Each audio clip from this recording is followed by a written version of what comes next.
Good afternoon. Today we're going to be talking about the management of neurocognitive behaviors. I'm Samantha Rodriguez. And I'm Carson Williams.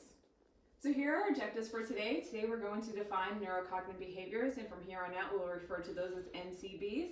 We're going to identify diagnoses associated with NCBs. We're going to consider strategies to manage NCBs, and we're going to explain how managing NCBs increases ADL, IDL performance, and overall functioning and independence. And so first off, what is neurocognitive behaviors? So basically NCBs result from impairments in neurocognitive functioning. And neurocognitive functioning can include anything from memory to language skills to problem-solving skills to visuospatial skills, and even just skills that give them people the ability to learn. And so some common NCBs that might affect someone with a mild neurocognitive disorder consist of difficulties multitasking, increased time to complete daily activities, difficulties remembering past information or even future information, as well as difficulties or changes in their personality and mood.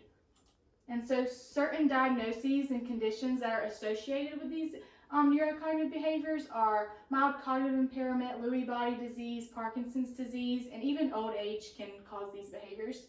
So some aging theories that support neurocognitive decline are developmental genetic theory and lifespan development theory. So developmental genetic theory states that just like development, aging is impacted by genetics, and the lifespan developmental theory says that aging is impacted by biological factors as well as sociological factors. And so why do we care and why do we need to manage these behaviors, and what is OT's role specifically? Well, these behaviors result in a decreased ability to perform daily activities, and so it impacts an individual's ability to be independent. And so a lot of commonly impacted occupations can either be preparing food, cleaning the house, managing medications or finances, or even things as simple as basic self-care skills. And so OTs, we want people to be independent in these activities. We also know that the individual isn't the only one impacted, but the caregiver or family might also be just as impacted. And we know caregiver stress and burden is a big thing. And so if we can give them independence, we can also decrease some of that caregiver stress. An article we read actually found that 1 out of 3 caregivers spent more than 14 hours a day helping these individuals with ADLs. All right, more of the why do we care about this? The prevalence of NCBs in the United States is actually really high. So according to the Alzheimer's Association, about 5.7 million Americans are diagnosed with AD at any given time. And 60% of,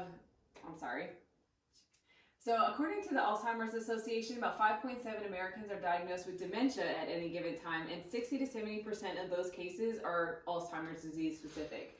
In the next 40 years, the cost of treating dementia or specifically Alzheimer's disease, will cost $20 trillion. In 2017, $259 billion were spent in 1 year just treating all dementias outside of AD. And since Parkinson's disease is also a disease that has NCBs, the Parkinson's Foundation reports that by 2020, 1 million Americans will be diagnosed with PD, and the cost to treat PD is $52 billion per year.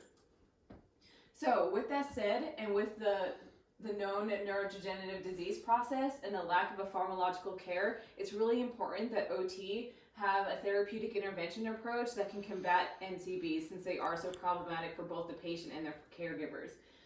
So the primary strategy that we researched, we found in our textbook, was a strategy called errorless learning. Errorless learning is a key strategy to utilize when teaching new information to older adults with NCBs. It provides them with appropriate conditions and context and an environment where errors are avoided. And so in the process of looking up errorless learning strategies, we also found 2 other commonly used strategies. And so I'll just define those 3 before we get into our research results. But like Sam mentioned, errorless learning is when you teach them a task and you prevent all errors from occurring if possible. So you give them step-by-step instructions, you give them a lot of visual cues, and you really walk them through that task. On the other end of the spectrum is trial and error learning, or error-full learning. And so that's when you pretty much do the opposite. So you might teach them the task step by step, but you allow them to make their own errors, and you can give them up to 30 seconds of time to be able to correct those errors.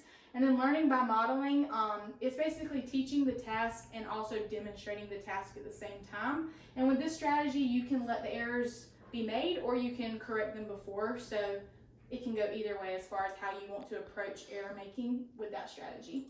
And so the first 3 articles that we looked up really focused on IEDL performance and task acquisition. And so Deschamps and colleagues found that learning by modeling and errorless learning strategies were the most effective, and they had significant improvements in their task performance even after 4 weeks in comparison to the errorful learning, where their improvements were not maintained after 3 weeks. Borges and colleague found that learning by modeling, errorless learning, and errorful learning, they all had improvements, and they also were all stable after 1 month, so they found that all 3 were beneficial for IEDL task completion. And then Randolph and his colleagues found that errorless learning and errorful learning, they both also had improvements in this case as well, but they were not stable after 6 months. But overall, with these 3 articles, we found that errorless learning always did have positive strategies and benefits. And this just build upon that. These next 3 articles also support the use of errorless learning. So Wu and his colleagues did an 8-week intervention program, specifically targeting eating intake when compared to another group that did not have errorless learning techniques in place. So before and after, there was no significant difference between the treatment group and the control group on the mini-mental, but they did find that the errorless learning intervention group had better self-regulation, and when it comes to eating difficulties, and it ate more proportion of the food that was presented to them throughout the intervention and during the intervention phase and the post-trial phase. Van Tilburg and their colleagues did 2 groups, one with a control group of healthy individuals and then another group that taught errorless learning with implicit and explicit learning strategies. And they were teaching them 2 novel tasks. So those tasks were brewing a cup of coffee and using a microwave. They didn't find any significant differences between errorless learning using implicit or explicit strategies, but they did find that errorless learning did allow those people with dementia to learn these novel tasks. The Noonan et al. And his colleagues found out that there was no significant difference between errorless learning or errorful learning techniques when it came to object recognition, but they did find that both treatment groups actually were able to increase their object learning scores, and that errorless learning was a means to teach them a novel task.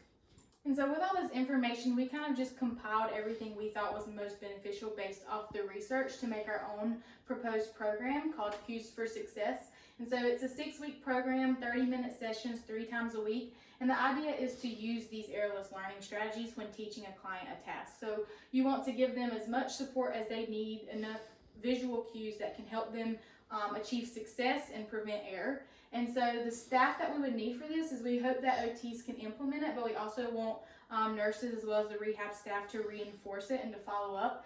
We also want the caregivers and family to be a part of it as well. And so the key tools for this program would be visual flip books for them to make for a certain task that they can flip through and look and be reminded of how to do it, as well as even auditory scrapbooks. And so some scrapbooks you can flip through and it will verbally tell you what's on the page. So we thought this would be 2 good means of cueing that could help them get through these tasks successfully.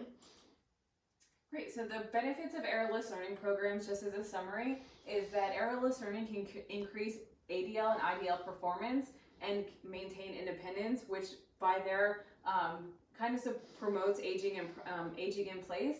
And by doing that, we also decrease that caregiving burden that Carson was talking about earlier, both physically and psychosocially, because caregiving is very stressful. And then for OT specifically, this is a tool that we can put in our toolbox whenever we go and treat people that have neurocognitive behavior deficits, and that there's also evidence out there just to support that people with dementia can learn novel tasks through the strategy of using errorless learning, both through implicit and explicit means.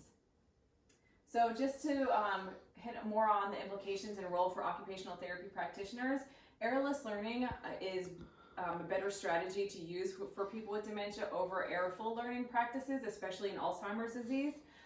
There's an importance to push for occupational-based interventions to prevent errors and increase functional learning. Effective treatment strategies that consider the environment for optimal learning conditions. Reinforcing the use of various cueing prompts that we developed in our program to increase memory recall. And then emphasizes the need for further research on the pilot studies that we did find. So this is really a niche that occupational therapists can further the research for. And are there any questions? Thank you for watching. Thank you.